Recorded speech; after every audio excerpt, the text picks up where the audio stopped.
Okay, my friends, here it is. The Saturday morning live stream at the Garden Like a Viking headquarters, Zone 5/6, Northern Indiana. And it is a wonderful growing season this year, guys. How many of you are having a wonderful growing season? Now, this has been one of the best growing seasons for several reasons. One, because we've got the system dialed in. Ooh, look at this thing. One, because we've got the system dialed in. We've got the nutrients dialed in. We've got the watering dialed in. We've got um, the weed-free setup dialed in, which has just been fantastic.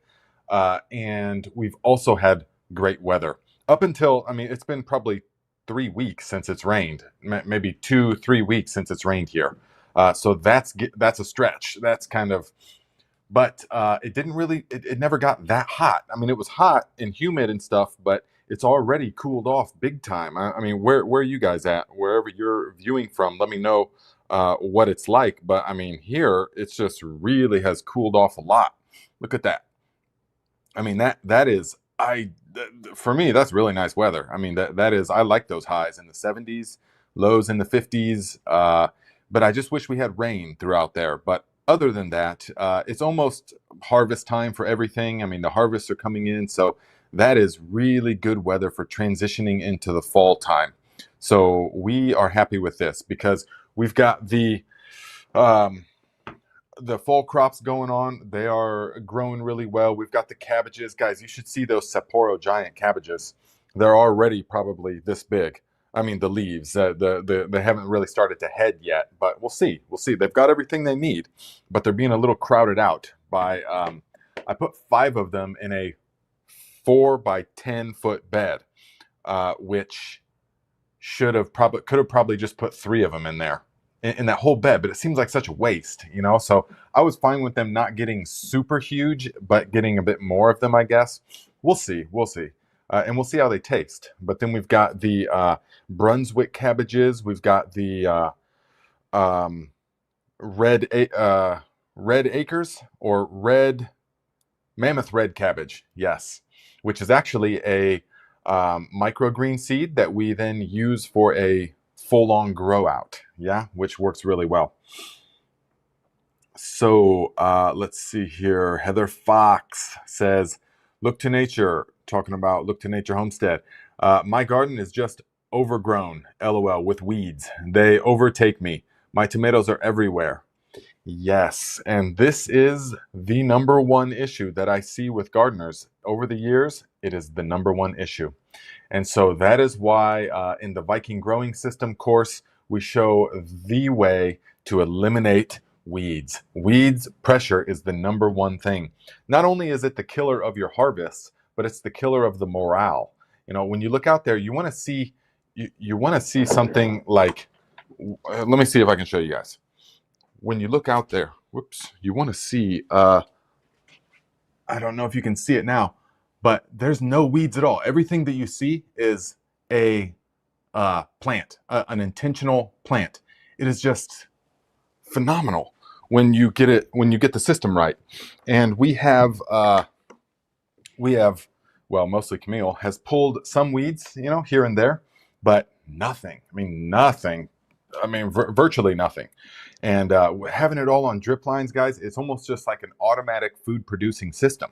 Once you get everything in the soil right, the watering right, and the weed suppression techniques right, it's almost like an automated food producing system. So I'm loving it. Loving it. Uh, but yes, Heather Fox, so you are not alone. Okay. You are not alone in that, because most people, that's the number one thing that we see. And I will be showing you guys in the courses, the Viking North plot. And so we have several different experiments going on with the tomatoes because they're the number one backyard crop. Everybody loves tomatoes. So do we. And we're going to talk about some difference in the juices and stuff. But we've got them growing up a cattle panel. We've got them growing in cages. And then we've got them also sprawling out along the ground, just with no cages, just sprawling out. And so we will show you guys the distinct differences, the pros and cons to each method, and what they produce, what they produce, the kind of stuff that they produce. Yeah, the Romas. So many Romas. Oh my goodness. We harvested the other day, and let me try and show you guys here. We harvested the other day at the Viking North plot, just the first initial harvest that we didn't think was going to be very much, and turned out to be quite a bit, actually. Turned out to be, let's see here. Whoops.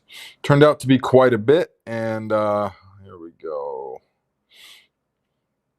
So let's see. Here is Tegan with the basket. Yes, notice how there's no weeds. It's all just completely weed free. Yes, and here is, let us see. Here's part of the harvest. Let's see here. So we've got a lot of look at all the tomatoes that we got here. So many Romas. All those baskets are full. We just got so much. And we got the watermelons coming in. I should have got all this ready so I could show you guys.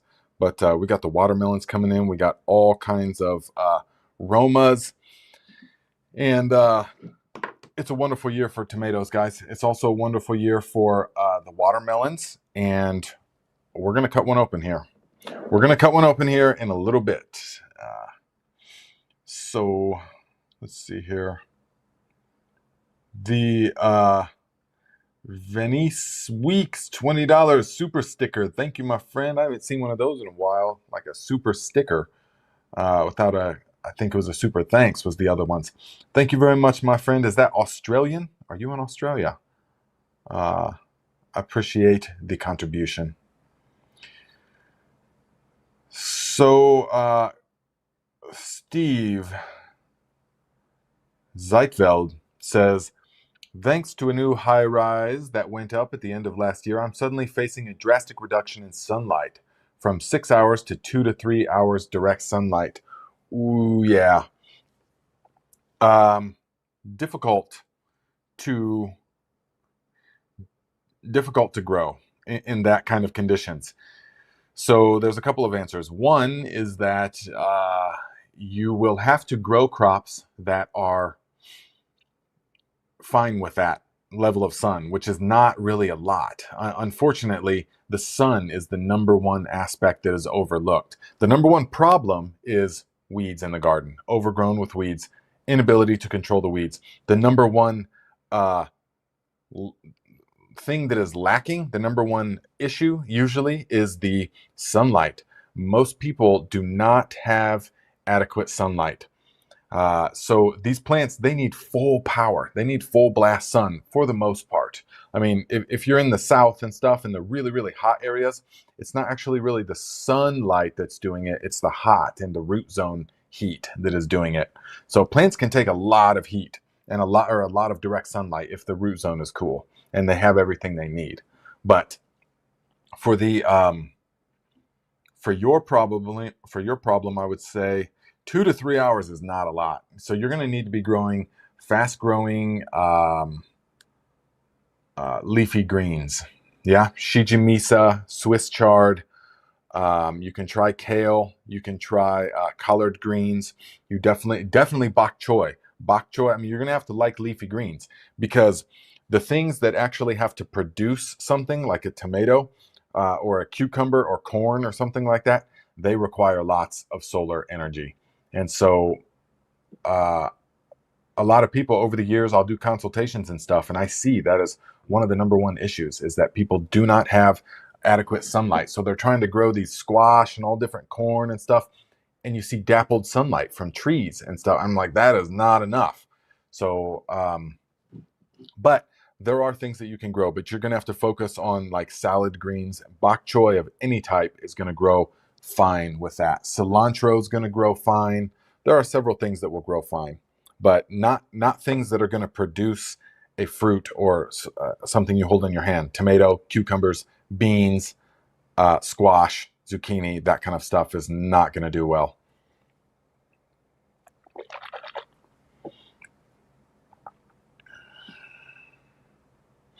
Let's see here. Teets, $5. Thank you, my friend. It says making compost tea. What does the sea foam mean?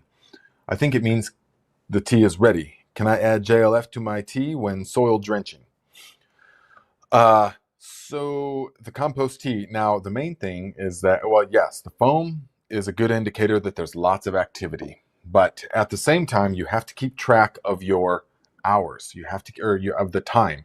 You have to keep track of the time because that is really important. The time and the temperature. It really pays to just get a very simple gauge like I have on the video that I made of it.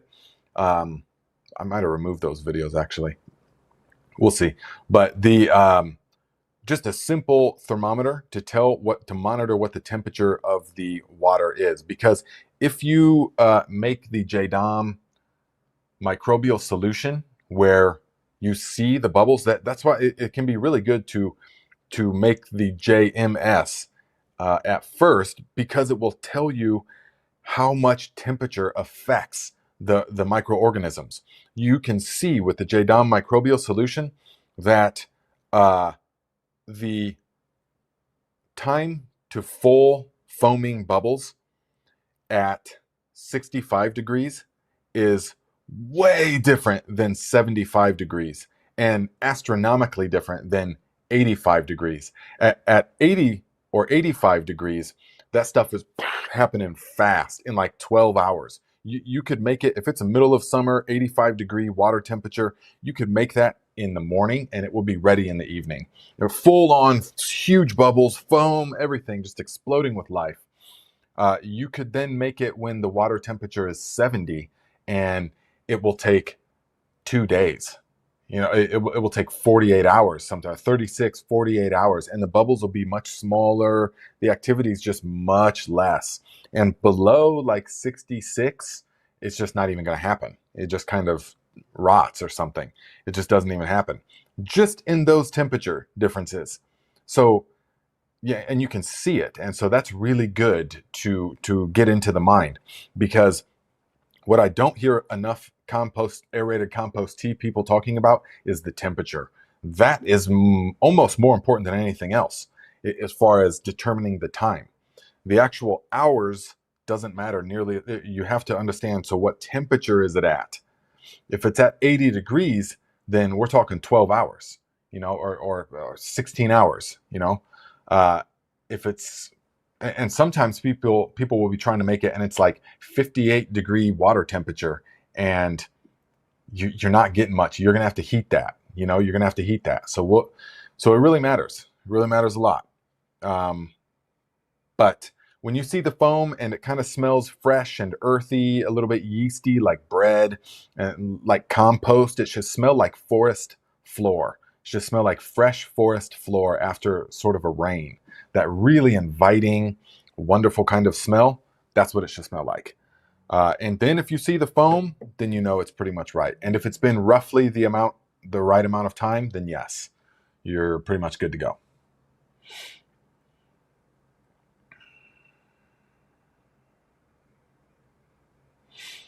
Fabrizio, hello, my friend, says, hi, Nate. Is it decided what courses will be offered with the pre-launch purchase? Greetings from the Bay Area, which is just heating up. Finally at summer's end. San Francisco Bay, or which Bay Area are we talking about? Now, which course? Now, I have to admit, this is my first course that we're making, the Viking Cleanse course. And so I'm not entirely sure what you do with a pre-launch. I just know that the software and the programs that I learned on always are recommending you have to pre-launch just so you can get all the bugs worked out. The system is dialed in and everything. All the emails, automation, all that stuff is all working right before you launch. And so that's what we've done. So at the moment, there actually isn't any other content on there. I'm finishing them all out. And so what you get as an early purchase is the dramatically cheap price of $98, because it's going to go way up once we actually launch. And so that is the main benefit of that. But it's because this isn't the kind of course, the Viking Cleanse course is not the kind where you can just watch a couple videos. The whole thing is about watch the whole. You need to have it all at once, because I don't want people starting before it's all out. So that's why we won't be releasing little bits, but mid-September, the whole thing, by September 17th, I think is the date, the whole thing is going to be released. We'll be done, and it's going to be awesome. So thank you guys so much to you guys that have already joined that tribe, the cleansing tribe. Yes, it is different than the growing stuff, which we'll also be having. That will be the next course, but we had to get our feet wet with course making because we don't make YouTube. We're not doing social media anymore. Not for the time being. We will next year probably, but we'll have to focus our efforts elsewhere. So we're doing the course stuff. So the first course is the Viking Cleanse course, which is a wonderful cleanse for the body, which we've been doing for many years. And then in January, we're going to have the Viking Growing System course, which all of you guys are going to love because we're going to deep dive into granular fertilizers, how you guys can mix up your own fertilizers, granular stuff like that.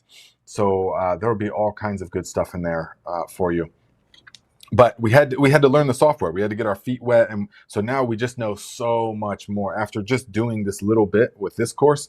Now we learn for the real, the important courses, which is the growing system courses.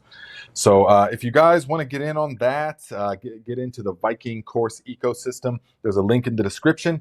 Just check it out. Let me know what you think of the website and all that, the new studio and everything. So it's vikingcleanse.com. You can check that out, yes, and let us know.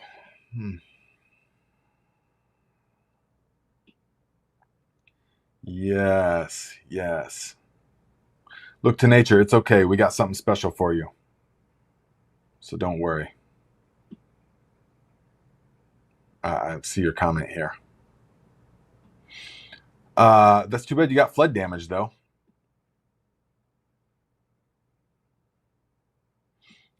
Let's see. Okay. So, okay. What are you talking about, Val? Said, never had so many. I'm out a couple times a day with soapy water. They are supposed to go away. When? What are you talking about? Sam, yes, definitely. You'll be hitting the Master Cleanse, which is now the Viking Cleanse. And I will need you guys, you first guys, when you get in there and stuff, become a part of the group and just make a couple of posts. But it will be developing and you will see. And I want to get you guys as testimonials and stuff, of course, so we can put them onto the website. Yeah. Video testimonials, maybe. Yeah. Oh, squash bugs. Yeah. Oh, man. Squash bugs are devastating. I know. They're super devastating.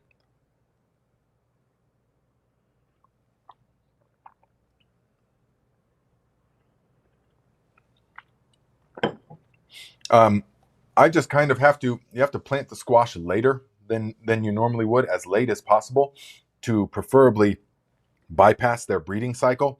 And then you can spray with the BT. You have to regularly spray with the BT.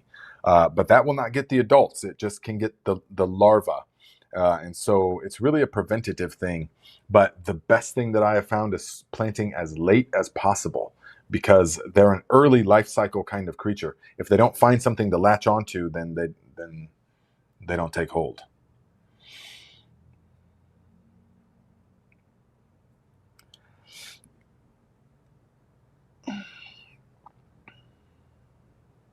Yeah. Oh, Karen McAllister. I know the squash bugs can look sickening. The way that they all stand there just like that, and they're all just like in huge, things of. It's just terrible. Yeah, they're real, and the way that they move is all. I mean, real weird looking. So they're kind of nasty for sure. So. Guys, look at these. I keep finding these dandelions all over the yard. Look at these things, huh? What do you think? It's the Viking granular. Makes even the dandelions grow super huge and lush. I love these things. Super cool looking.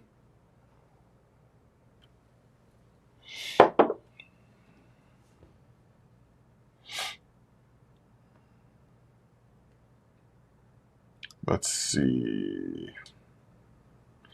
Thank you, Angela. Yes, everyone, please hit the like button. Definitely. Teach says, I'm going to buy an aquarium heater today. Yeah, it's probably pretty cool because of the nights. You know, what I remember of being in that area is that the nights are always pretty cool, no matter how hot the day is.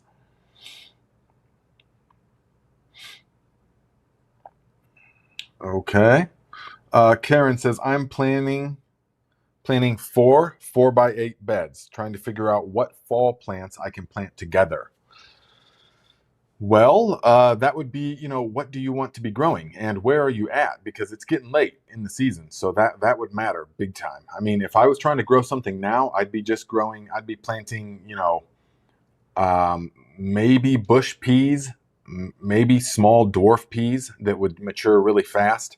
Other than that, it would have to be bok choy, the fast growing leafy greens, which we love bok choy. I mean, we have it in stir fries and stuff all the time. So, but for a lot of people, that's not what they're used to, so they don't really grow much bok choy. But when we make the stir fry courses, you guys, it'll open a whole new realm of amazing garden cuisine. Yeah, because stir frying is just where it's at.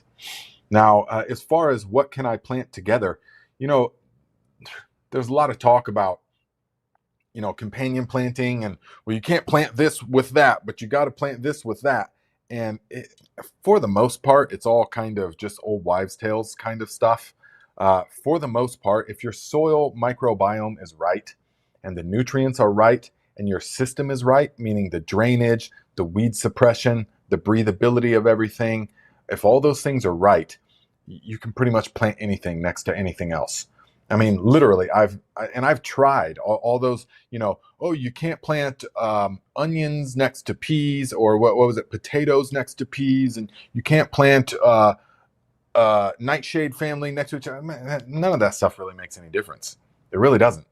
The only thing that makes difference is what will shade out or crowd out other stuff. Like, for example, in one of the 4 by 10 beds that we had, I think they're they might be 5 by 10. I forget what they are now. One of the, well, okay, so we had a collard green. Well, we had one row of multiplying onions, not bunching onions, not Viking onions, multiplying onions, which I'm not really into. They're just kind of tough and fibrous, and I'm not really liking them. I'll probably tear them out. So a little bunching thing of those onions, and then we had 2 collard green plants, which you have to anticipate how big they're going to get. See, I made a short on a reel on Instagram because there's a lot of people on Instagram as well, and I made a reel there in the springtime showing the setup. I zoomed in on it and I showed, okay, look at these things. And I flipped the leaf over and I saw the little tiny cabbage moth worms. And then I explained how to go about using the Bacillus thuringiensis, the BT. Yeah. And so many comments on there were like, no, instead of spraying stuff, what you need to do is plant more densely. You need to plant companion plants and then plant more densely. You've got way too much space around each plant, wasted space. So I mean, like a dozen comments like that. Okay. And I'm just thinking, man, it's mostly the people that comment like that don't have a clue. They haven't actually grown anything. Anyone that would grow, and I even said, as we look at this collard green plant, it was like this big, and there was another one like 3 feet away, and there was all this black fabric in between. Like, instead of using the black fabric, why don't you just plant proper plant spacing so that weeds don't grow up? Yeah. I did that for many years. Okay. So trust me, the fabric is where it's at. And they can't see that collard green plant is now this big around. I mean, literally this big. The leaves are like this big each on each side, and they're crowded out. I had to remove one of them because they were too crowding each other out. 3 plants. So you have to. That's a big thing with planning the garden, and this is what we talk about in the course. Is you have to anticipate what is the adult plant is going to look like. That's the biggest thing. In the beginning, and how many of you have done this? I know lots of you have experienced this. In the beginning, you're like, oh, that's way too much. Put it closer. And they crowd each other out way too much. So long as the weeds are not a problem, you want to give it plenty of space. But what I was saying with that is that we had the collard green plants, and then we had 4 Yodfa plants, which get nice and big. And then way off in the end, I thought I was going to be slick and plant a patty pan squash, just one, way off on the end. I was like, come on, it's like it's like 6 feet away from it, and so we planted that, and everything else was growing fine. And then the squash started growing, and just boom, and I was cutting back. I had to keep cutting back leaves every day because massive leaves wanted to grow right over the Yodfa or the collard greens, just wanted to just sprawl all over the place. So I kept having to cut it back. And that really, those plants don't like to be cut back like that. Not that hard, I could tell. So it was producing amazing, boatloads until I had to start cutting it back. Then it was not happy. It was not happy. So the biggest thing is not what plants you can plant close to each other. It's the spacing and the shading that you have to look out for.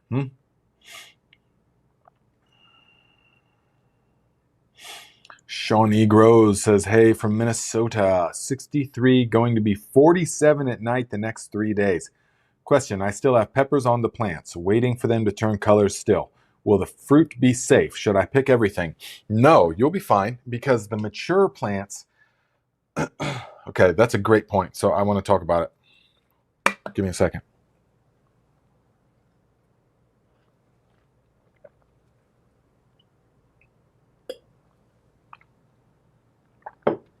So, in the springtime,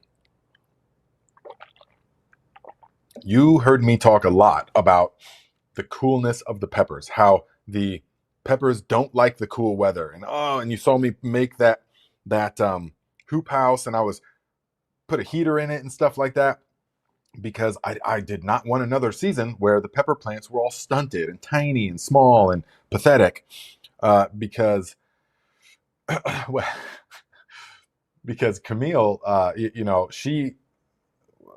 met last year in January, and so we went through that whole season, and I had really stunted pepper plants because it just got so cold, and I was like, all right, well, forget it, because we had a cold snap, or I planted them too early, and so pretty much all year, they produced peppers definitely, but they were just not Viking worthy plants. I was like, no, seriously, I like in years past, I've grown like peppers that were just huge and wonderful. We were eating peppers all the time.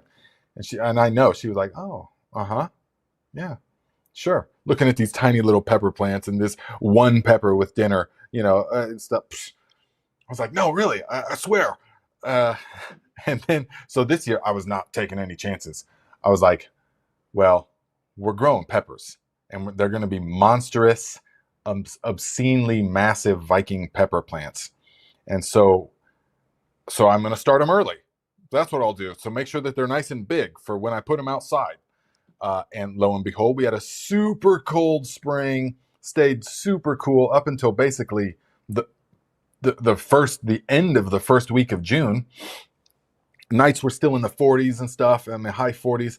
And I was like, oh, this is not going to work. I'm not going to have these stunted plants again. So I put that hoop house over them, and I got these little tiny heaters, which worked out awesome. Put one of those Inkbird type thermometers on them, set it at 60, 62, something like that. And then I had the little Govee Home thermostats in there that you link up to the phone, and so I could just monitor the temperature in each little hoop house. There was 2. In each little hoop house, I could monitor the temperature all night long, and it never dropped below 60. It was amazing. Then as soon as the sun came out in the morning, it would sky, like a rocket ship to 100, 110 degrees. So I had to get out there and unroll it. But that kept them from getting stunted.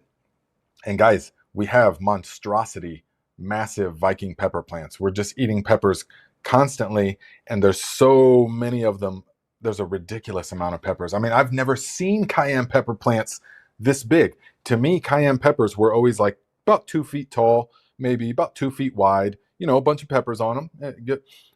But this is like 4 feet tall and like 4 feet wide. I'm having to put stakes in it and get it, and it's just peppers all over the place. The fish peppers plants as well are like this wide. The last year the fish pepper plant was like this.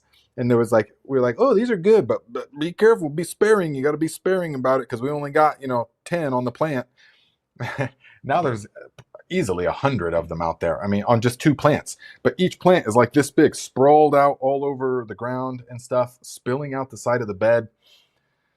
It's just awesome, and I attribute that to many things, but one of them is well, of course, the Viking granular. I mean, no doubt about that.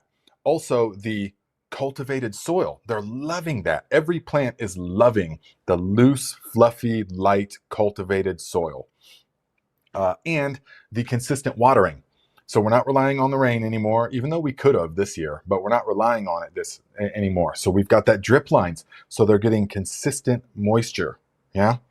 And the way that these drip lines work is that, if you know about drip lines, so you'll have, let's say, 18 inches in between the two drip lines, and you'll look at it, and there's only an inch on each side of the drip line that's wet. And it's like, well, that's not working very well. And then you got all this dry spot. But it goes from here and it goes down and it spreads out so that just a few inches down, there's a nice carpet of moist earth. And that's really good for the plants. So they grow their roots down and they just love that earth. And so that's why they're this big, but they're not the kind where you just give it too much Miracle Grow or too much nitrogen based fertilizer and there's tons and tons of foliage, but not really many peppers. That's a sign of over fertilization with your nitrogen. Instead, a perfect balanced fertilizer will produce both big, luscious foliage and tons of peppers. And that's exactly what we've got. So every time she's over, I make her look at it. I say, hey, look at the pepper plants. What do you think? What do you think about them peppers? Monsters, huh? Because, we need to be able to grow peppers. And so it's that's a long way of saying, hopefully you guys gain some stuff from that, but that's a long way of saying that the temperature really matters in the springtime, but in the fall time, once the plants are established, then it's perfectly normal for the temperatures to cool off. And so they can take, that 47 will not be a problem to the fruits. It starts getting into the 30s, it can be a problem. But it's actually going to signal to the plant to begin ripening. That's why at the Viking North plot, the tomatoes are really starting to ripen. They're going to really pick up fast. We picked a boatload last week, but there was still tons of green ones. And now that the nights are getting cooler in the low 50s, and the days are in the 70s, everything is going to say, okay, it's time, summer's winding down. So my experience with that is that it will make them ripen as quickly as possible. So no, I would not worry about them. I would not pick everything. You're not nearly at that stage yet.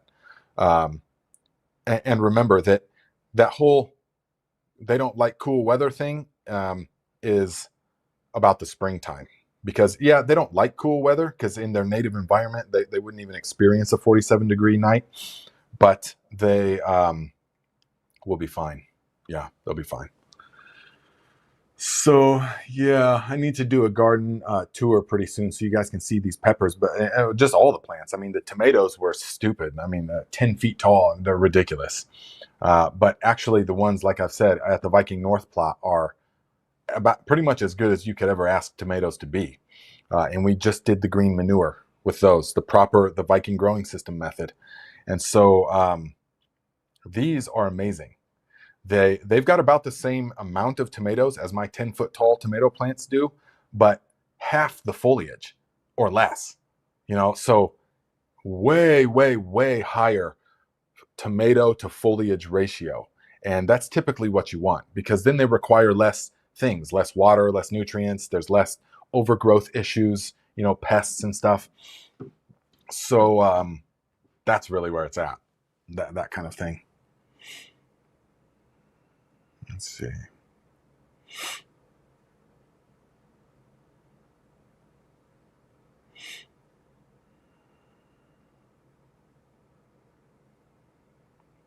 Nice. B. Hendricks says, this year I've made my own fertilizer more than ever.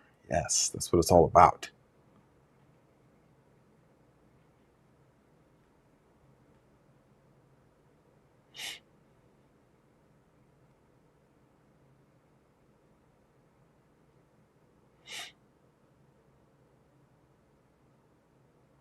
Yeah, Steve's DIY project says they wiped me out too, talking about the squash bugs. And I got some perithrium, but haven't used yet because they killed all my plants before I got it. Yeah, it's fast. Once you start seeing the squash bugs all over the place, it's a terminal diagnosis. It's pretty much, some people will inject BT into it and stuff like that. Yeah, you can do that, but you need to be up on it. Most of the pest control is in the beginning of the season, in my experience and what I do now. Most of the pest control, looking out for the pests and all of that, really matters the first third of the season, and then mostly matters the first half. After that, then a lot of their life cycles are kind of done. You know, they're kind of like back into their hibernation or their larval stage or something else. So at least here in this cycle, in this climate, zone 4, 5, 6, 7, something like that. I don't know about the extreme zones so much, but I can tell you what though, guys, getting rid of that organic mulch near the plants solved, and I mean solved, the slug issue.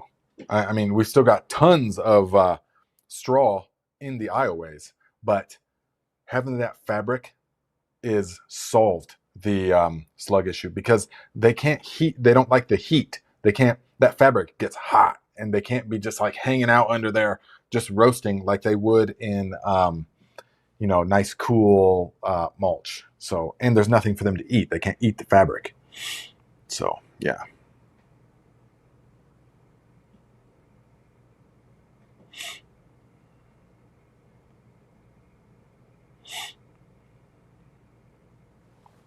Yes, this is actually not a dandelion. It is a double sun king.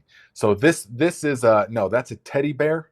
You're thinking of the teddy bear. The teddy bear one is a similar. The flowers look very similar, but the plant is only like this big. It's like 1.5 feet tall, and the things are deceiving. They're real tiny, real tiny. This is the double sun king, and this is actually a real tiny flower. That I wasn't sure if I showed you guys last week or a few weeks ago. Most of them are like this big.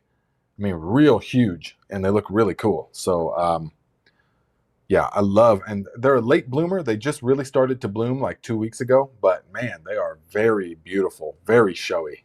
I mean, really unique, flower pattern here. So super cool.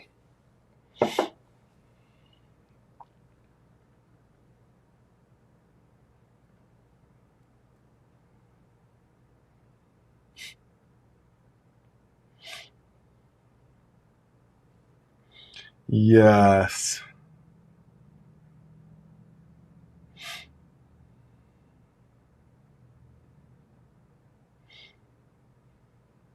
Teach says, "Our consultation still available?" They can be, yeah, they can be. My time, I'm like a madman right now. I mean, when I get on something, I am just horse blinders, 100% focused, and so that's what I'm doing. Just I'm not signing into Facebook. I'm not posting any content. I'm not doing nothing but building the courses, because that is what needs to happen right now. I'm super inspired to do it, and that's just what's happening. So all of my energies, I'm the kind of person that has to go 110%, because if you don't, then it just doesn't get done. And so anything else that is not directly facilitating that mission is being put on the back burner for me. So sorry to you guys about a lot of stuff, but it just has to happen that way, because that's the only way that I can get something like a massive undertaking like that is going to get done. Otherwise, it'll be years. It'll be 3 years from now. I'll go, well, we're going to get courses together. Well, we're going to get that land someday. Yeah. Well, how are you going to get it? How are you going to get it? Well, yeah, courses. That's how you got to get it. Money. I mean, that's the number one thing. Money is how you're going to get it. And so what are you going to do for that? Well, it's definitely not YouTube anymore. That's for sure. So you have to do this other thing. Okay. Once it all became clear, then it was like off to the races. It's like, all right, I got a goal, I got a finish line, and bam, we can go for it. So I like working like that. I'm doing like 10 hours a day, learning, building, um, refining, all this kind of stuff, shooting content. Uh, it's just awesome. Thankfully, this whole growing system is like is just unbelievable as far as how little work is involved. After you set it up, and then it's just smooth. It's just harvesting, basically. It's just harvesting and staking up, plants because they're getting like obscenely big. I mean, those pepper plants still are mind-blowing. I just had no idea cayenne's got huge bushes, at least in my area. Maybe if you guys live more towards their native environment. Thankfully, the fish pepper is like a ground, it like grows real close to the ground. So it's like, laying down on stuff. And so it's not really breaking. Yeah.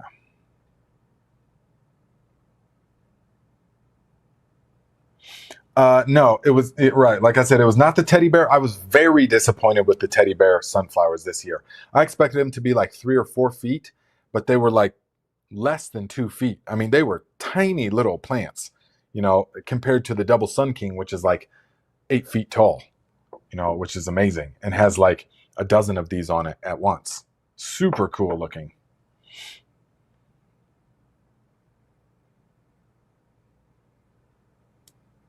Ha. So the blueberries, um, only the ones that we adjusted are having the issues. The other ones are fine. They're fine. I mean, we had pest issues like that they ate the blueberries, a lot of them, but the plant health and stuff themselves, the ones that we adjusted with the sulfur and everything are virtually just cooked. I mean, just look like they got some kind of massive chemical burn. They're still alive, maybe, but the ones where we did nothing but tilled the native Indiana soil are just fine. So we'll see next year. I mean, we had a lot of issues, but we'll see next year. But I'll do some video. Well, I'm recording everything just because I'm not making videos on YouTube. I'm making tons of content. Make no mistake about that. All kinds of new things we're learning. All kinds of new experiments we got going on. It's all awesome. So.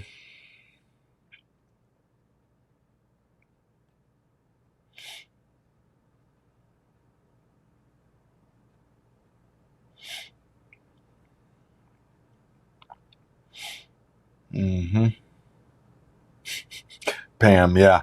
I could say it's a calendula. Yeah. No, it's yeah, definitely not a dandelion. But there's all kinds of bugs in. Well, there's like, see that bug in it? Yeah. But tell you what, though, the goldfinches love the dandelions. There is so many goldfinches out there because we got Velvet Queen and Evening Sunset, all these real big, these nice, beautiful ones, and they are just devouring those things. You know what's cool though? That you know what's cool is that the sunflowers, you know how you deadhead stuff and it signals to the plant, whoa, we need to grow more. And so it starts growing like more vigorously. The birds eating them, they're only eating the ripe ones. And so the birds tearing into them is sort of doing a similar thing. It's making them like, whoa, okay, we're under attack. And they're growing like crazy. I mean, there's like 5, 6 goldfinches at a time out here in the morning, just dive bombing these things.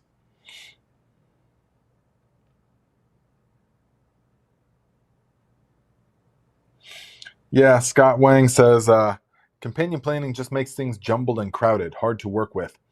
It, yeah, I mean to a degree, it's definitely if you guys can see. This is the way to do it. So if you guys, I mean, over the years I found, if you can see, well, you can't really see here, I don't think, but do you see in the you see well I can't, it's all mirrored, but in the middle there's marigolds all the way down the aisleway, and then there's marigolds on the sides, so there's huge um, plumes of marigolds in the middle or on the sides of each bed.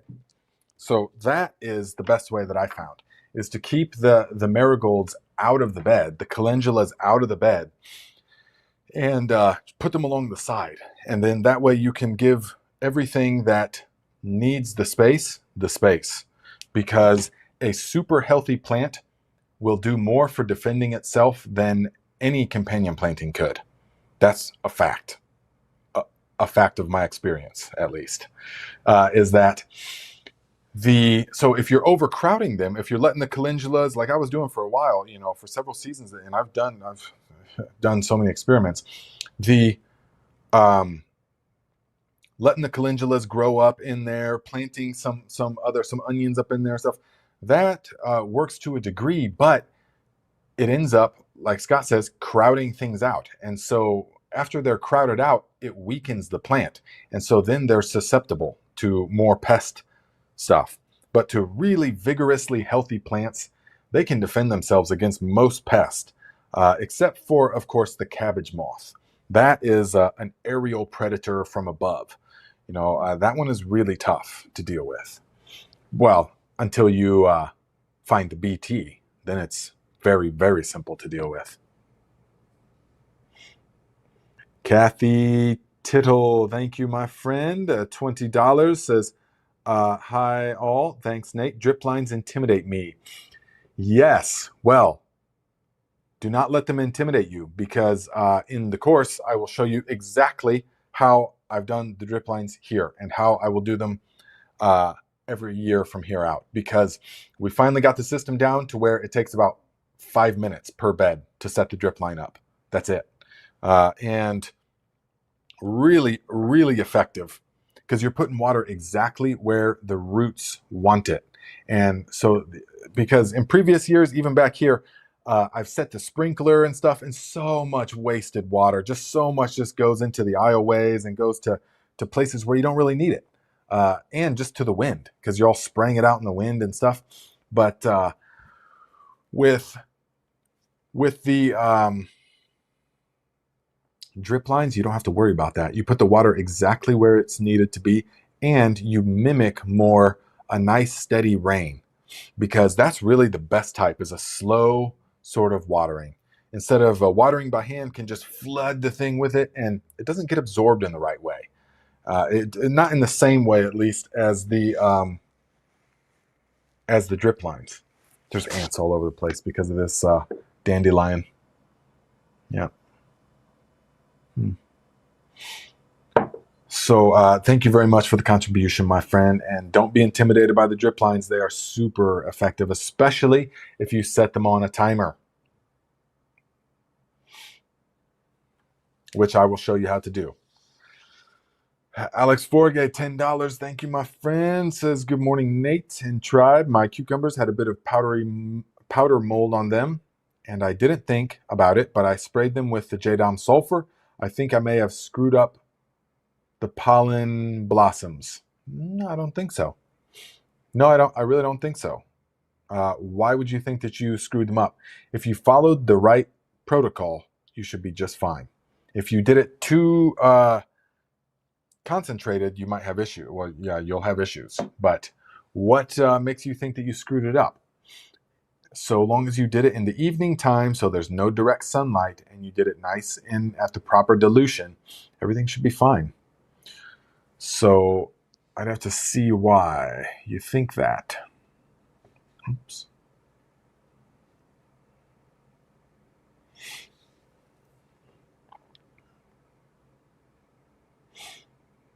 Celtic, what's up, my friend? Says Nate, how do I know when to harvest sweet potatoes? Zone 7B. So the sweet potatoes are, hold on.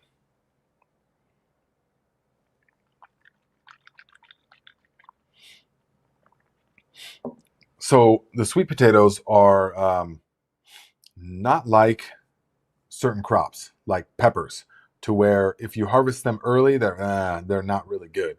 So sweet potatoes will be fine if you harvest them a bit early. They'll just be smaller. So in zone 7B, though, you've got plenty of time. So for us, sweet potatoes are about, figure on 120 days. I mean, they're a long crop for proper growing. Now, there are some varieties like the Georgia Jets that grow much faster, 70 to 90 days. They'll say 60 days, but I've never experienced that. Maybe in ideal conditions, but for the for the let's see here. Okay, so for the sweet potatoes, so 120 days, and it depends on how they're grown. So, for example, out at the Viking North plot, well, as you know, if you've watched in the springtime, I started those sweet potatoes in that tub, and immediately, within like a week, they were this big. And so then it was like in 2 weeks they were growing out of the tote already. Like, wow. All right, and so then I cut those and I put each one of those into the 2x2 bootstrap farmer pots. Remember that? And then I grew them up in the grow room with everything else. And they grew really fast and vigorous. And I had to cut them back several times because I started them, again, way too early, because I sort of thought that they would be more like, the timing would be more like when you put the sweet potato in the water, and it can take like 2 months before they're appropriate size. These were super big, just like I said, in 10 days. It was unbelievable that how fast they sprouted. So we put those into the 2x2 pots, and then we grew them up. And by the time we planted them out, the last week of May, some of them already had tiny little tubers forming in them. I mean, it was crazy. So that was so May. So then all of June, all of July, all of August, 90. So they're going to be ready about the middle of September, give or take, late September. So the general rule with sweet potatoes, though, at least here, is that you can wait until just a couple weeks before frost. That's the best. They can take a long time. Now, the only time that you would want to pull them up early, or as early as possible, is if you think that there is a threat of voles or mice, because mice or voles can go through and just eat. It's like they don't want to just devour a whole one. They just want to eat and destroy one, and then move right next to the other one, eat and destroy that one, move right next to the other one, eat and destroy that one, so that all your sweet potatoes are just going to have a few big chunks taken out of them, but none of them really actually eaten all the way. Yeah, really detrimental. So that can be the drawback to leaving them in the ground. And ask me how I know that. Same with potatoes as well. That can be the number one drawback of leaving them in the ground. So you can just let them go. There's no time where they're going to go too long, not in your zone, because you do experience frost. So there's no time when they're going to go too long. But at least figure on 120 days. Figure on 3.5 months, 4 months. Yeah.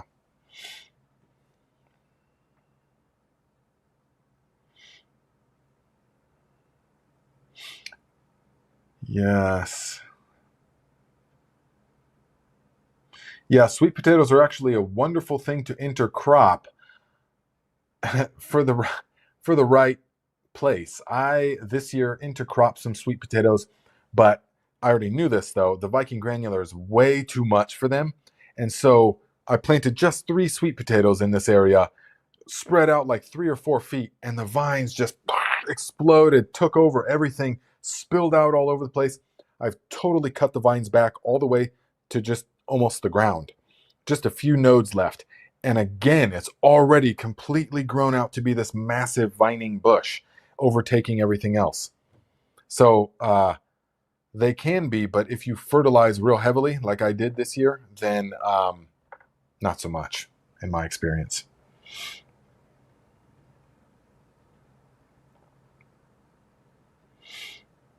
What's up, Bowtie Life in the Garden, my friend? Good to see you here. Alex Ford gave $5. Thank you, my friend. Says, I thought when pollen gets wet, it ruins it. I know when you spray down other pollen, it kills the pollen. That's why I was thinking that. Well, you would have to think, how does the kills it, you don't mean just wet. You mean like with a fungicide, right? Because obviously it would get rain on it, no problem. But I've never experienced that. I've never experienced that to be true. If the plant has everything that it wants, it's going to just produce boatloads of stuff. So it's I mean, this year, we did have to spray a couple of times because you saw the video where I used the sulfur protocol, and that did not even remotely stop anything. We had so many cucumbers, I just couldn't even keep up with it all. Just every day, from just 3 plants, every day for like a month, just a whole huge thing filled of cucumbers, and more than I could even handle. We made tons of pickles, fermented cucumber pickles, but we had disaster strike because this was the first year that I was letting them ferment in the basement. I was trying with a lower fermentation temperature based upon these different protocols, and come to find out that the basement is not the place to be fermenting because there's already molds down there. There's already molds and mildews and stuff down there, and so everything pretty much got molds. Whereas in years past, I never fermented in the basement. I always fermented right there in the kitchen pantry closet, and it always worked. Occasional failures, but this year was just tons of failures. And it was a type of mold I've never seen on the stuff, so I know that's what it was from. Because, the basement floods. I mean, the basement flooded this past spring, and I had to get the sewer guy out here and stuff, and so everything is just wet. There's just like molds down there. It's an old 100-year-old basement. And I should have known, the place where we were fermenting was right up against the one unsealed wall. So it's literally a 100-year-old brick wall that's just falling, just falling down, crumbling, so I should have known. And I just set the nice, clean, pristine ferment right there next to it. So no, that was definitely not what I should have done.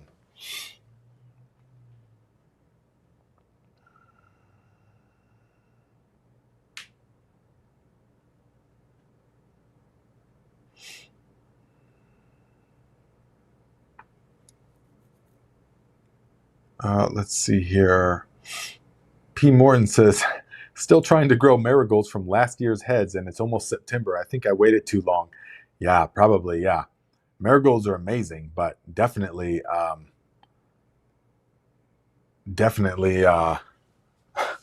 way too long. Yeah, they like it when that heat is heating up.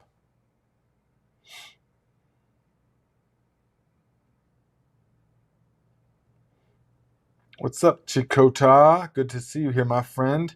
It's been a while. We haven't been doing the lives, so I haven't seen you in a while.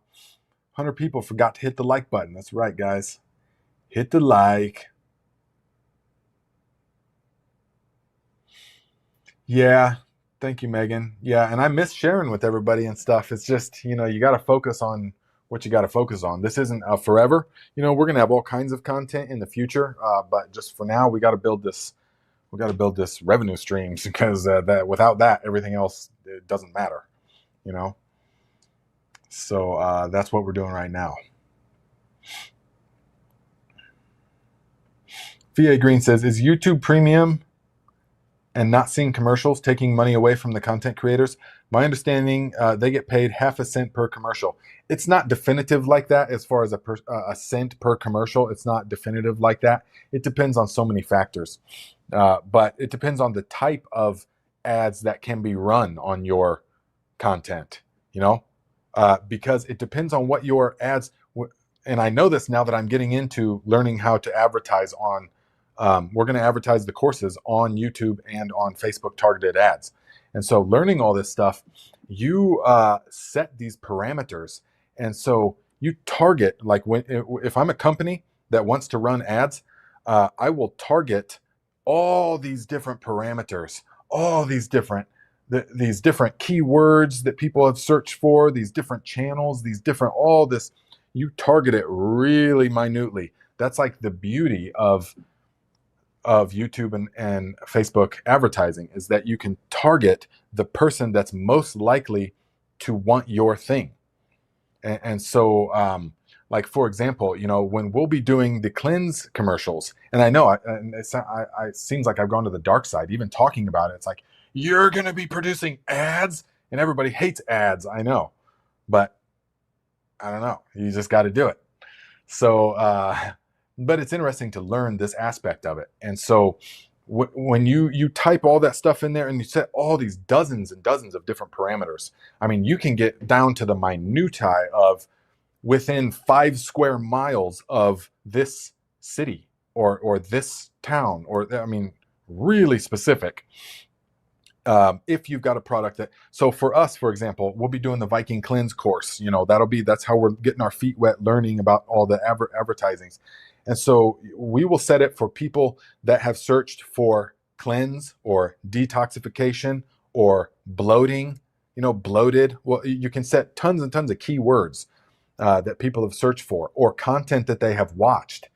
So if they've watched content definitely about the master cleanse, or about detoxification cleanse protocols, and all these different parameters, so that we only target people that are going to be interested in that, because you have to pay per the advertiser pays per exposure. So every time you see an ad, the advertiser's paying for that.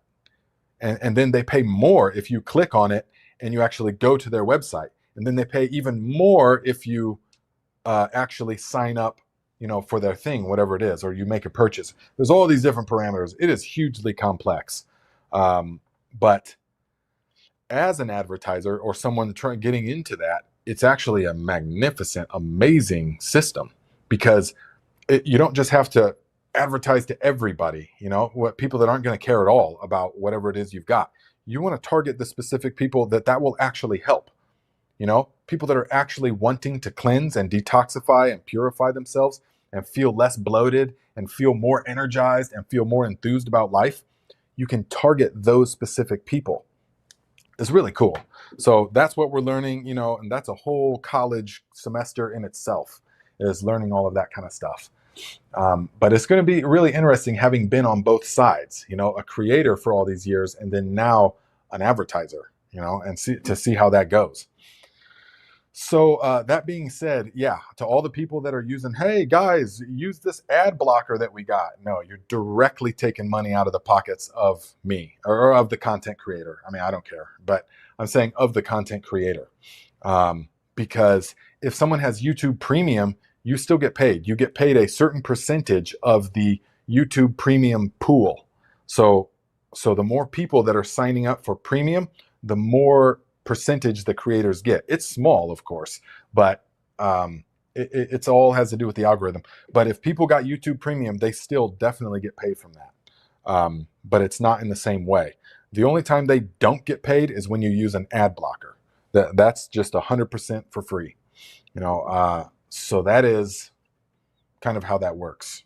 Yeah, and it depends on what your content is. So if you've got content that is really valuable, like financial advising content, and these financial advising agencies can put ads on your videos, that will pay a lot. That you'll get paid a lot more than someone who just makes general gardening content that can have people from all over the world, developing countries and stuff, and all different economic statuses and stuff. Those commercials are very, very cheap, but like real specific commercials for expensive type stuff will get the creator a lot more. Yeah. So it's crazy. It's crazy. So that's my rundown on that.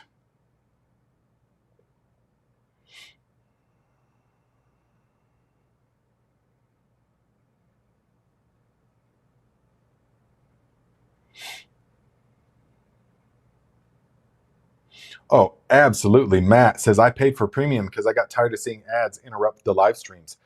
Guys, get premium. Don't look back. Oh my goodness. Since I got I just don't see advertisements. I don't see commercials. We don't have listen to radio. We don't have a TV. And so we're not exposed. We don't have watch magazines and stuff. So we live, and I forget who was it that helped me, or that actually coined this, and then I adopted it, is a advertisement-free lifestyle, right? Cultivating the advertisement-free lifestyle. I think that's how we coined it. But that's what it is. Just cultivating a lifestyle that is free of advertisements. Get them out of your mind. Don't be sitting there watching something and then bzz, interrupt. You're trying to learn something, or you're vibing with a live stream, or you're in the flow of something. And then bzz, blah blah blah blah blah blah. Buy my stuff. Oh. So no, get the premium. It's well worth it. If YouTube is your source of videos and stuff, then it's well worth it. And I'm saying that as someone who's going to be advertising on YouTube, but it doesn't matter.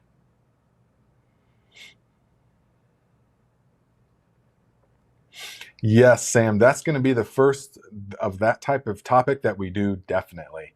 And with the new sound system, oh my gosh, with the new mic and all that stuff, not this garbage sound that we have here.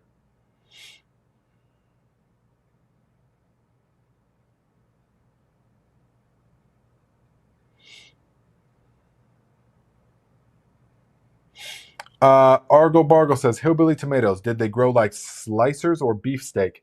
Mine grew like slicers. So what do you mean? Beefsteak would be considered slicers.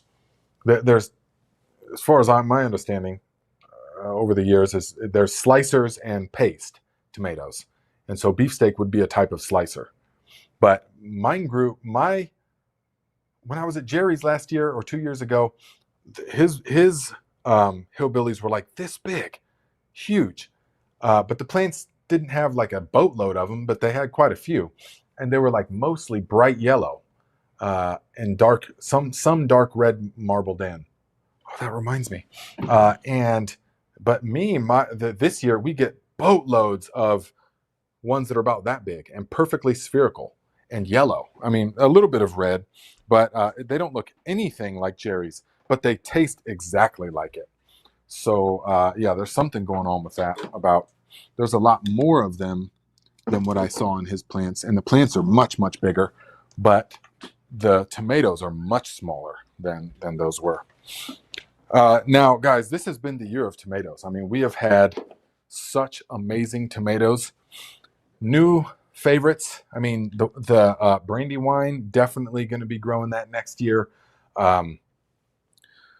Watermelon beefsteak, definitely growing that next year.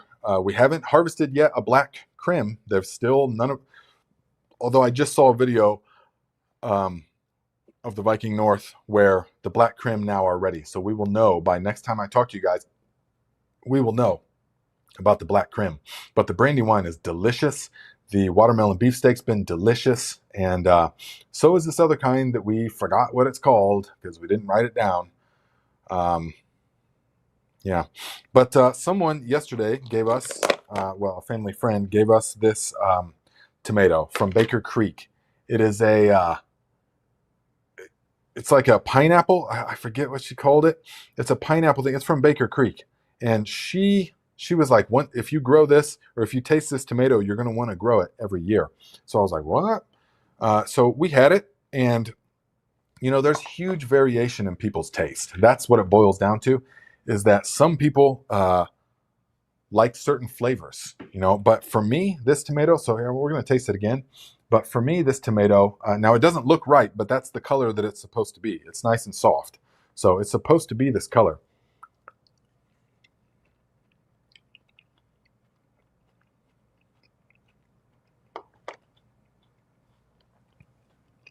See, to me, I don't taste anything. I just taste like there's no acidity.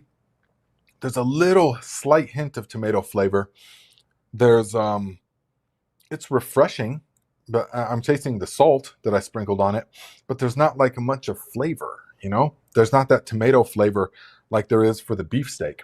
The beefsteak or the Brandywine or the watermelon beefsteak is just like tomato flavor. Wow. This is, I could almost mistake it for not even a tomato. So again, I think that kind of thing is like a specialty, kind of like a specialty variety of some kind. Yes. Wait, I don't know. That's what this is? The black pineapple? No. This is your favorite?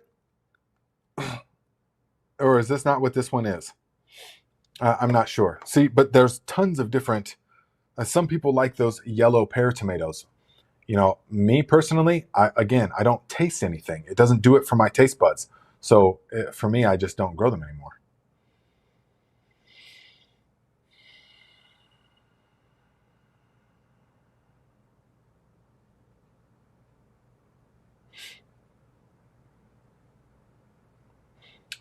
Yes.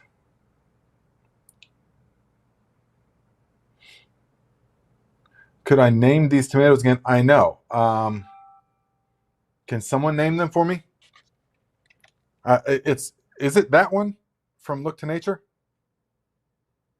Is it the black pineapple? She did say pineapple, but I think she said green pineapple. Pineapple was in the word, and it was from Baker Creek. So again, if you grow it, let me know what you think. But compared to the classic tomatoes that we've grown this year, I just can't even. No, we probably won't be growing that. Well, we definitely won't be growing that. But it's very different than like the paste tomatoes. So the paste tomatoes, yes, we got a can, a bunch of. Look how thick we got that sauce. Super good. So we did sort of a hybrid this year, guys. And this one's a little bit thinner. We did a hybrid. So we did about 80% of the tomatoes in the Vitamixer, okay? Blitzed it, pureed it, and then started reducing it. But then we actually blanched about 10, maybe 20% of the biggest Romas and peeled the skins off, chopped them up, and then put them in the same reducing puree. And it's produced a magnificent result. I mean, just a meaty, with super low amount of work input compared to years past. Very amount of low work input, yeah. So this stuff turns out really, really good, with a little bit of chunks in it, and this one is a little bit thinner. Can you notice the difference? You can notice the difference. This one's a bit thinner. We didn't reduce it down quite as much. This one is nice and thick. So we can use this. And again, I found it is best to just use tomatoes and salt, because try adding garlic or oregano or onions or mushrooms and stuff now, and it's not like a can of ragu that you get from the store that somehow magically all those flavors are, preserved. I mean, not magic, of course, it's chemicals, but the chemicals, and then you can that stuff, it breaks down. The flavors just break down. So the when you do just tomatoes and salt, it's wonderful because the flavor is all there. And then post canning, at point of use, or roughly, then you flavor it up. Then we put in dried oregano. Then we put in the garlic, the onions, the pepper, or whatever else we want. But when we're canning it, it's just tomatoes and salt. This is by far the best system that I've found for that.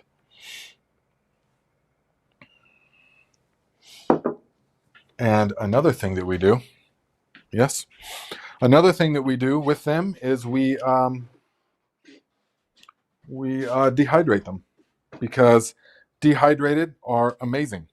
And we'll dehydrate them, and then so we'll dehydrate them like this, and then once they're nice and crispy, I mean totally dehydrated, then we will take them and submerge them and massage them for about 5 seconds in a bath of apple cider vinegar. And then we will take them out, let them dry, pat them dry, okay? They're not really moist again, but they've soaked up some of the cider vinegar. Pat them dry, then put them into a mason jar and cover in olive oil. And you can put some oregano in there, but cover in olive oil. And then all winter long, you can keep them in the fridge. Then all winter long, you can just pull out, and beautifully delicious sun-dried tomatoes, guys. That is the recipe. I mean, that is the way to do it. And then you can chop them up and put them in stuff. It's amazing. You can also just straight up blend them in the blender into the shelf-stable tomato paste powder, which I have a video about. All different kinds of ways. All this stuff will be nice and easy to digest in the preservation course that will be coming. Okay? So, but for now, you get the sneak peek to, and this is just the way we've been doing it. All these different ways to preserve it. It's so wonderful. But definitely do yourself a favor and do that dehydrated thing I talked about. But dunk them in the cider vinegar, and then let them dry, and then olive oil. Yes.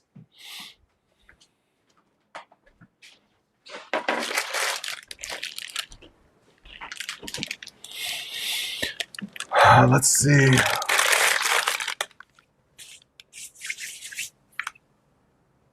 On my way says, I also can them whole with a bit of water and salt on top. Easy peasy, great for pasta in winter. Do you blanch them first? Do you remove the skins first? And how do you use them whole then, or what? Because it seemed my reservation with that is that I wouldn't be able to get enough into the cans. And do you reduce them first, or you just put them straight into the cans?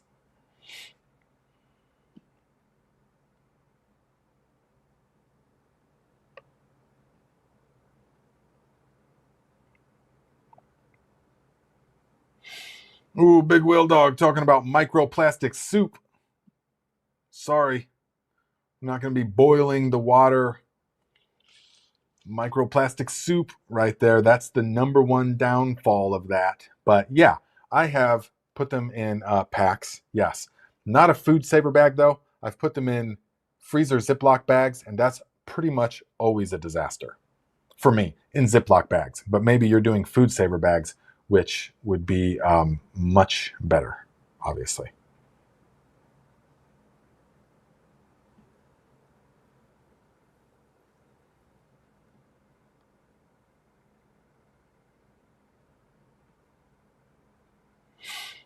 Scott Joe says, hey, Nate, I'm in zone 5/6, like you. At what point would you stop fertilizing with fish hydrolysate? And when do you switch to something else? So I assume you're just talking for general gardening plants, right? So again, if you do the soil right, you don't need much. If you do the soil right, you don't need anything, just water. So the fish hydrolysate, that encourages more luscious leafy growth. So at this point in the season, unless they're leafy greens, if they're leafy greens where you're eating it then all the way through, that will encourage more luscious leafy growth. It definitely does.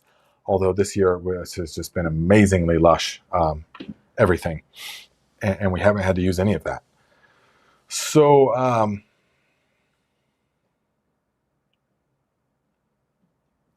it just depends what you put into the soil. I mean, that's really what it's all about. And I know that on this channel, we focus on liquid fertilizers for the past several years, which is fantastic.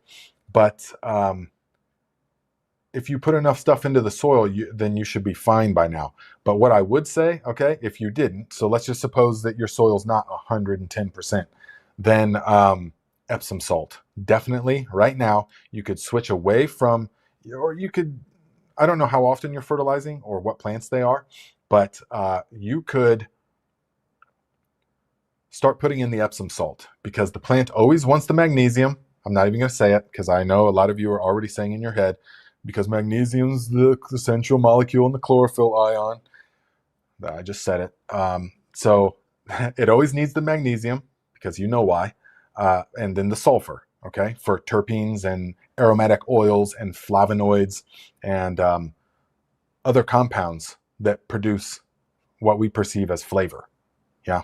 So Epsom salt would be the number one thing that you could use at this point to help with the ripening process. Also, you could do some wood ash, not a problem. You could water in some wood ash, would not be a problem. It just depends on what crop and how long you have.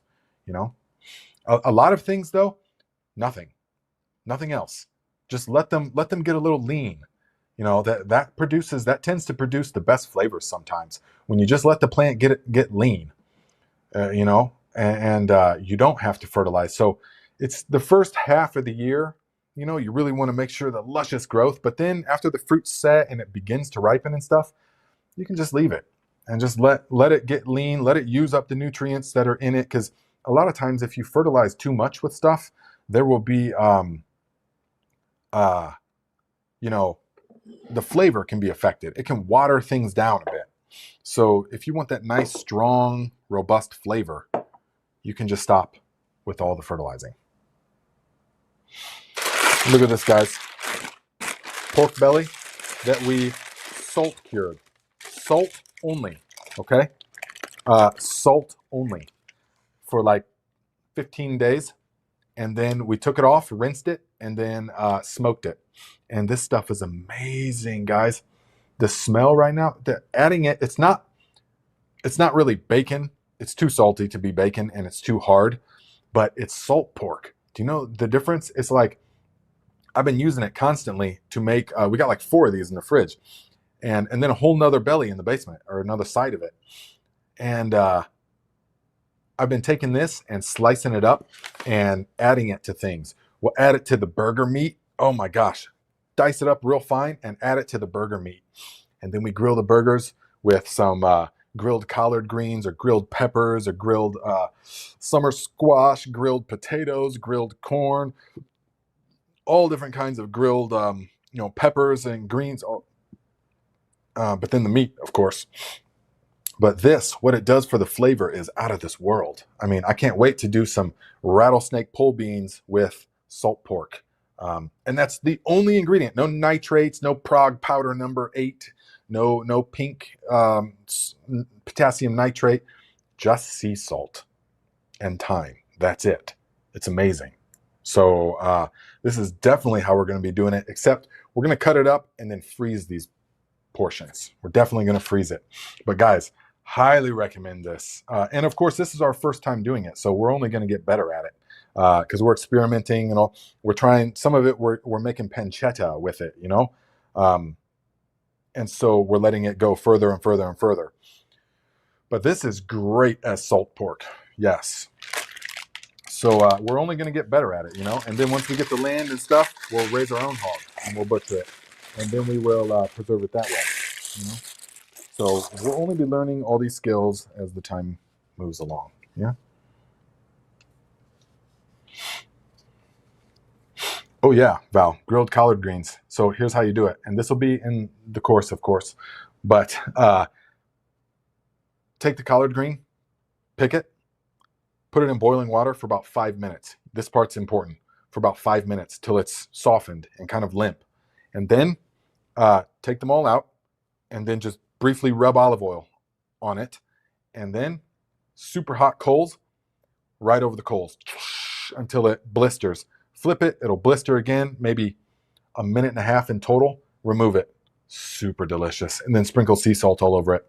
Super delicious. Yeah. So guys, we're getting close to being out of time, but I want to open this thing with you guys here, okay?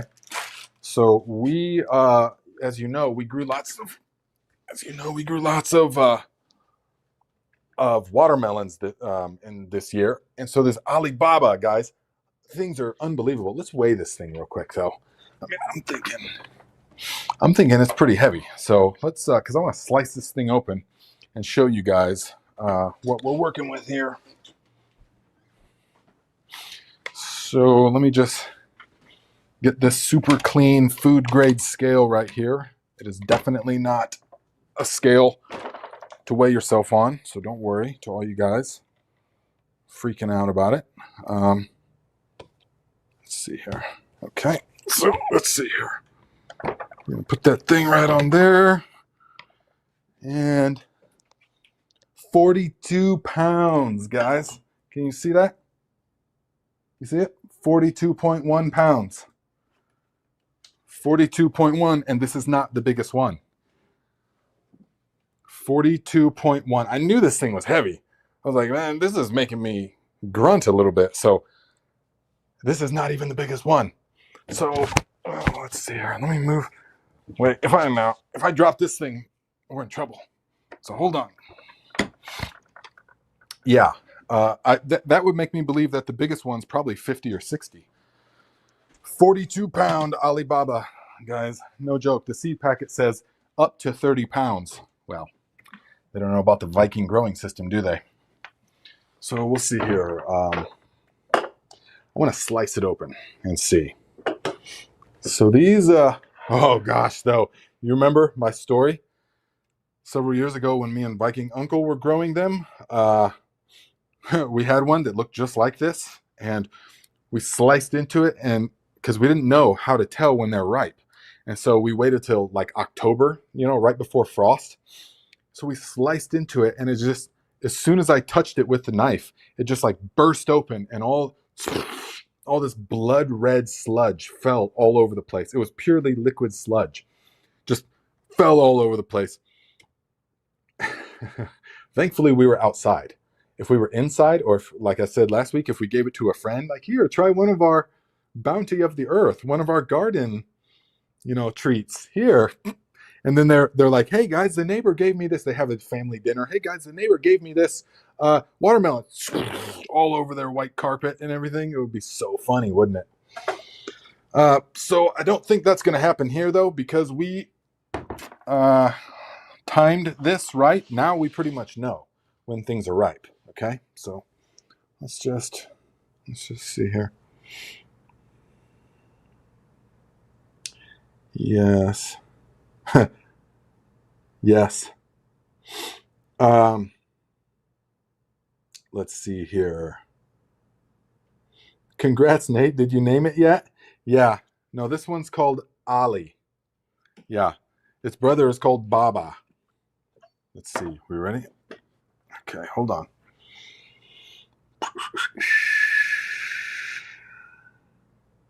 Oh, On My Way says, that happened to me, but inside and on white carpet. It exploded on its own. Oh, it exploded on its own?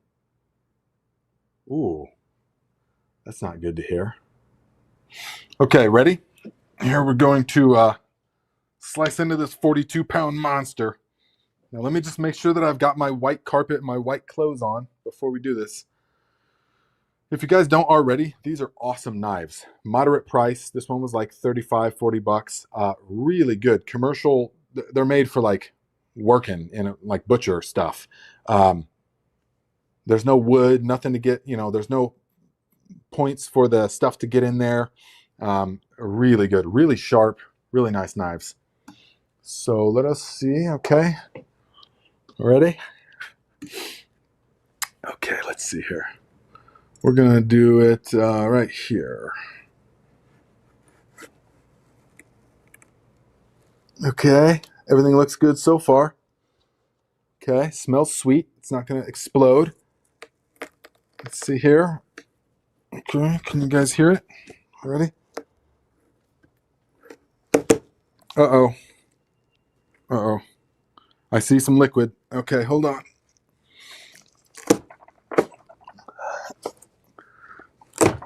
Man, this thing is a monster.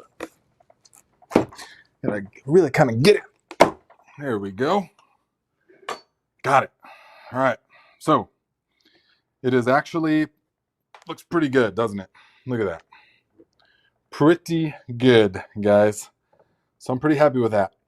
This is the classic watermelon flavor. If you have a watermelon candy, like a watermelon Jolly Rancher or something, they are mimicking this flavor. If you're having watermelon, any kind of watermelon candy pretty much is mimicking this flavor. And it even has that picturesque watermelon look, doesn't it? So you already know what we're about to do, don't you? So we are going to take us a section and we're going to eat it right now. So to the person that made the comment last week about how they don't share my videos anymore and they don't like watching the channel because I slurp and that I ate that strawberry too loud, well, you better tune off your station now, okay? Because we're about to slurp some watermelon. So sorry, but yeah, I know it's kind of ridiculous, but that's a real comment somebody made. It's like, I just wish that I could share your, or said, I stopped sharing your channel with people because you're just ridiculous. Did you need to eat the strawberry that loud? I'm thinking, man, could you imagine? I mean, I appreciate you being here and part of the tribe, but could you imagine having to live with a person like that that is just that irritated about something so insignificant, about the way somebody else is living their life, about eating a strawberry? I mean, could you even imagine trying to live with someone like that? So, no, I couldn't. I would not accept that. I would say, look, you got to go somewhere else because that's not going to work. All right, now we're going to get ready. Look at that. I mean, gosh, picturesque. Talk about just picturesque, right? I mean, if you see watermelon flavored, you're seeing that basically. Big old seeds, dark red flesh, thin rind, Nice, good contrast between the rind colors. Very nice. All right, so this is just dripping juice all over the place. That's how we want it to be. Okay. All right, so let's do it. Let's pick one that has got, ready? Look at that slice.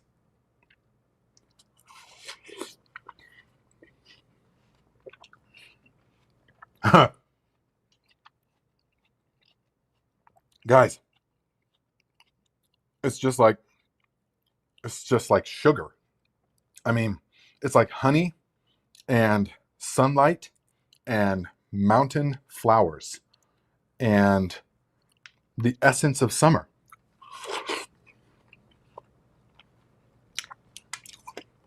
Wow.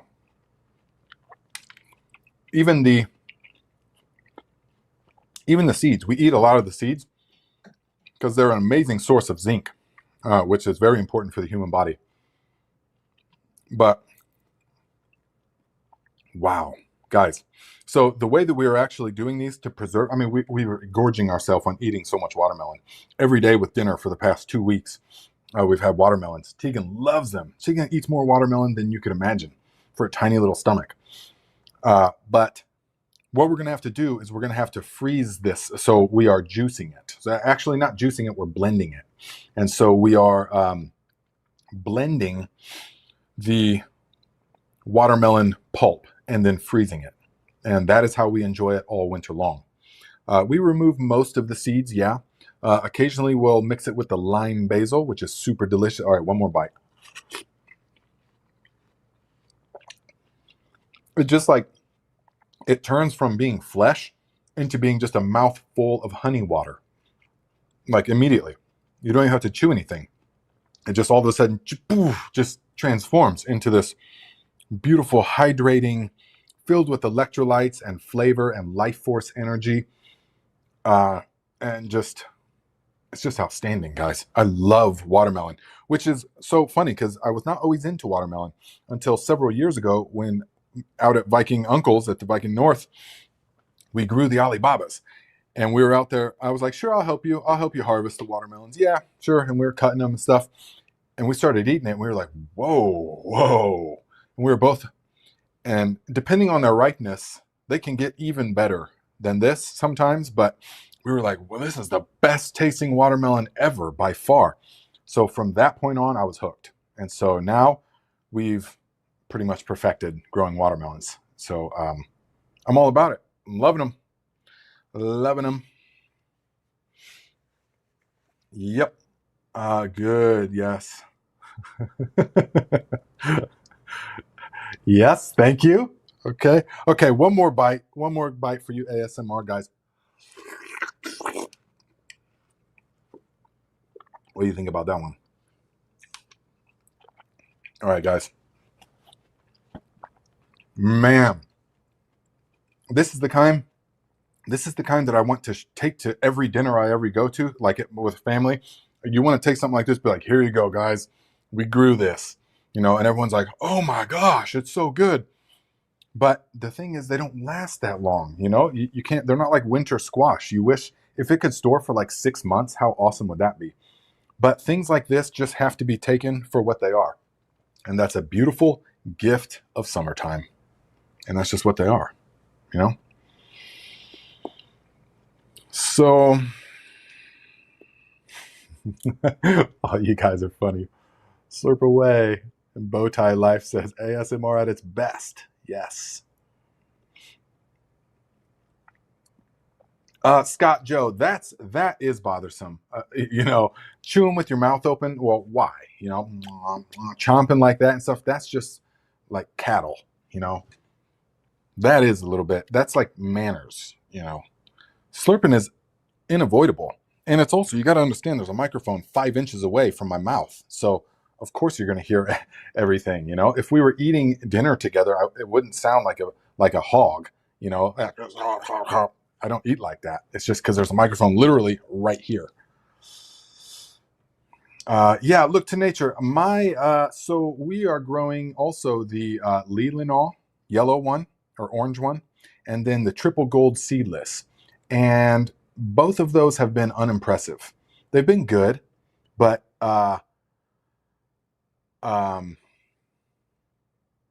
they've been just unimpressive. They're just not very good. They're like more watery.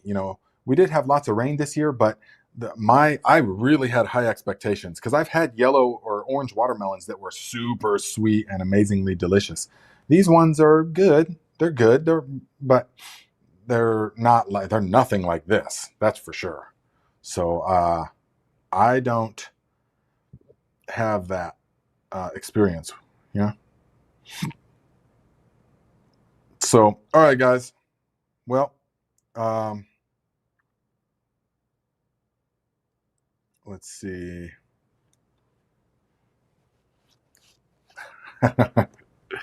Yes. Oh, maybe that was you, Brett. Was it? Because I recognize that picture. It says, my point is, what knowledge do I gain by listening to your slurp? Well, it's true. That's true. What knowledge do you gain? I mean, I could come up with something. I could say, well, it's about the camaraderie, actually, more than anything, which is every bit as important as any knowledge can be. Yeah, it's about the Viking tribe. So, all right, guys. So we've okay, it definitely was you. It says, thanks for the heads up, Nate. You could also just hit mute for a moment while you're a slob. So, all right, well, so now we've pinpointed who it is. But it's all in good fun, guys. It's all in good fun. So, yes, see, this is making people want to eat watermelon, and that's what it's all about. All right? So, yeah, guys, Alibabas, they take a long time. I definitely recommend growing them. If you're only going to grow one, I would recommend that. The Alibaba for the late season, and then the Sugar Baby for early on in the season. The Sugar Baby was ready about a month ago. We had our first one. And so the Alibabas just started coming into ripeness. So if you want a sort of prolonged harvest, the Sugar Baby is a really good one to grow. And then because they're small, they mature quick. They're pretty good. I mean, they're good. They're better than store-bought watermelons. They're just not like, once you get your mind set to what the Alibaba is like, you pretty much all the other watermelons, they take lesser importance, So, all right, guys. Thank you all for being here, and I will see you guys next week. Yeah. Remember, link is in the description. If you guys want to get on to the Viking Cleanse, we're pre-selling it now at $98. It's going to probably triple once we actually launch the course. There's a link in the description. You guys can get that, and you can be part of that cleansing community that we'll be building. Post in the comments, post in the community, and I will be active there. I've had to really reel in my energy as far as like all the different areas where I'm getting comments and correspondences and all the different social media platforms and stuff. So I'm just focusing on those, on the course communities now. I have to, and this community, of course, but I have to focus on that. And so that's where I'll be focusing my attention as far as answering questions and stuff like that. Because I just learned you can't spread yourself too thin. Otherwise, you're just like, you're just exhausted and you don't actually have anything at the end of the day. So this is all stuff we've had to learn, which has been an amazing learning process. The Viking Growing System course will be coming the first of the year. So it will be coming in January, but until then, it's going to be all about getting cleansed, getting purified, and healing that digestion, healing that stuff that's going on in the gut. And you do that by the Viking Cleanse. All right? So we will see you guys next time. I got to eat this watermelon now. Yeah.